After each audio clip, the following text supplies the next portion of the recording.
Kita bahas bersama peneliti Indonesia Corruption Watch, Emerson Yunto, dan juga anggota Komisi 3 DPR dari fraksi Nasdem, Taufikul Hadi. Pak Taufikul Hadi, Bung Emerson, terima kasih. Selamat datang di Kompas Petang. Pak Taufik, jadi belum goal, ini masih belum diputuskan antar fraksi atau gimana sekarang status hak angket ini? Kan sudah disampaikan tadi oleh Pak Fadlizon, harus memenuhi mekanisme yang ada ya. Pertama adalah setiap kita ini anggota DPR, itu adalah memiliki hak konstitusional, itulah untuk bertanya. Angket itu adalah bertanya, dan itu adalah dijamin. Itu tidak ada hubungan dengan fraksi, tetapi itu adalah sepenuhnya adalah hak sebagai anggota. Kayak Anda misalnya di Partai Nasdem, ada yang juga menolak, Anda mendukung, seperti itu maksudnya? Pasti ada yang menolak, ada yang mendukung. Tetapi nanti akan diputuskan di dalam paripurna. Paripurna itu bagaimana? Pertama adalah sikap fraksi. Fraksi ada setuju atau tidak. Kalau fraksi setuju bukan berarti semua anggota fraksi sudah setuju. Kalau dinamika di Nasdem gimana? Ya saya ini belum tahu. Karena pasti yang paling penting adalah saya sudah mengatakan saya minta hak saya sebagai anggota. Anggota DPR untuk mengusulkan ini. Karena ini adalah hak yang dijamin oleh konstitusi. Anda punya hak untuk mendukung, alasannya? Alasannya adalah ini harus dipahami ya, untuk kita dudukkan dulu. Hak angket itu apa? Hak angket itu adalah hak bertanya. Jadi pertama adalah ada rapat. Itu adalah bertanya juga. Kalau bertanya itu adalah belum selesai, kita boleh bertanya dengan menggunakan institusi lain. Institusi lain itu adalah ada yang disebut dengan hak angket. Hak angket, hak menyelidiki? Hak bertanya. Hak interpelasi bertanya, Bang. Interpelasi bertanya. Hak interpelasi itu adalah hak bertanya secara tertulis kepada Presiden. Hak angket kalau saya tidak salah adalah hak untuk menyelidiki kebijakan pemerintah yang berhubungan dengan kepentingan publik. Hak bertanya juga. Itu adalah bertanya. Ya, ingat dulu. Itu jangan kemudian masyarakat tidak mengetahui. Cuman dia boleh dalam sebuah institusi yang kemudian itu akan berlangsung lebih lama. Bung Emerson, ada tanggapan? Dan kemudian itu adalah akan mendudukkan semua persoalan di sana. Jadi tidak perlu masyarakat itu kemudian mengkontraskan bahwasanya ada upaya kemudian melakukan pelemahan dan sebagainya. Kami ingin tegaskan apa yang sedang dilakukan oleh KPK sekarang. Misalnya melakukan penyelidikan ya kan terhadap kasus-kasus tertentu. Maka kami berharap kasus itu berjalan saja.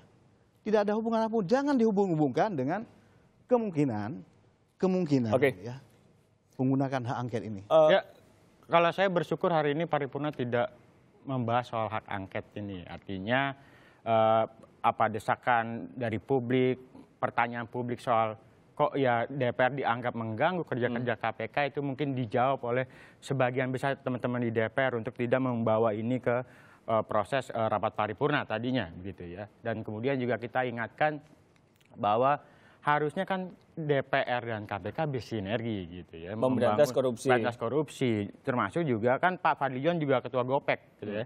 Ketua Parlemen Anti Korupsi se-Asia gitu ya. Nah ini yang harusnya dijadikan contoh bagaimana harusnya dukungan dari DPR itu memantau kerja-kerja KPK bukan dengan cara-cara seperti ini.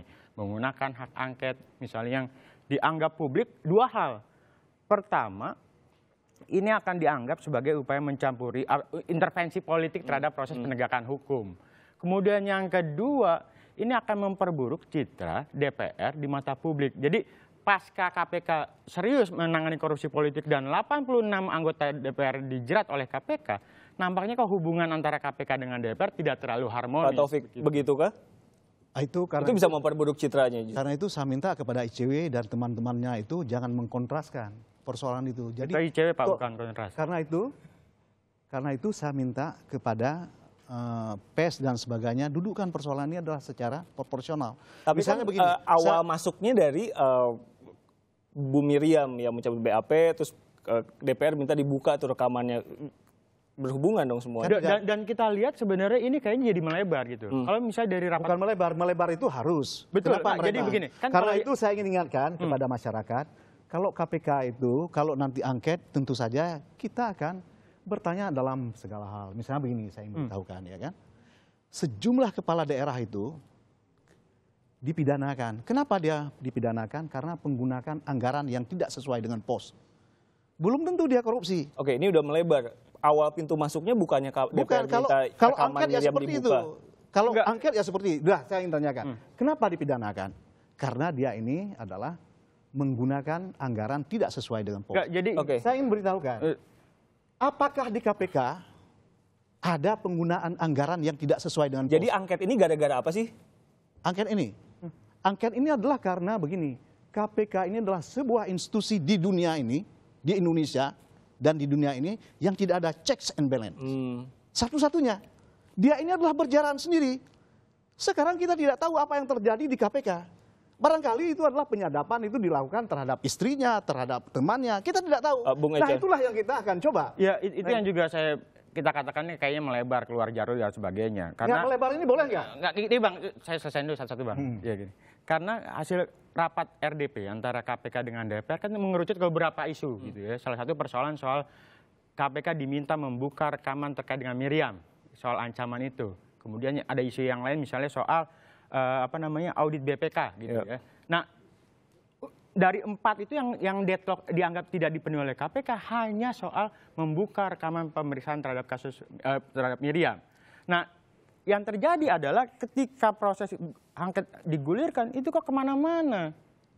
Jadi dari deadlocknya cuman ini, wah ini tambah amunisi nih sekalian aja ditambahin tuh. Nah ini akhirnya artinya apa? Publik bertanya-tanya kok kelihatannya Nggak, ini. DPR mencari-cari alasan Bukan, untuk nggak cari jadi alasan. bagian untuk pelemahan KPK gitu Bang. Kalau itu mencari-cari alasan, itu tidak boleh. Tetapi itu adalah benar atau tidak. Di dalam konteks undang-undang kita, boleh adalah DPR itu mempersoalkan itu saja. Kalau tidak boleh ya tidak kita gunakan. Oke. Jadi tidak boleh kita mengatakan melebar. Tentu saja itu pertanyaannya kemana-mana. Bisa saja di dalam forum nanti yang kita menggunakan sebuah institusi namanya institusi tertentu. Apakah itu adalah angket atau interpelasi. Ya. Pak Taufik, Bung Econ, kita break sebentar. Kita akan bahas usai jeda. Tetap bersama kami di Kompas Petang.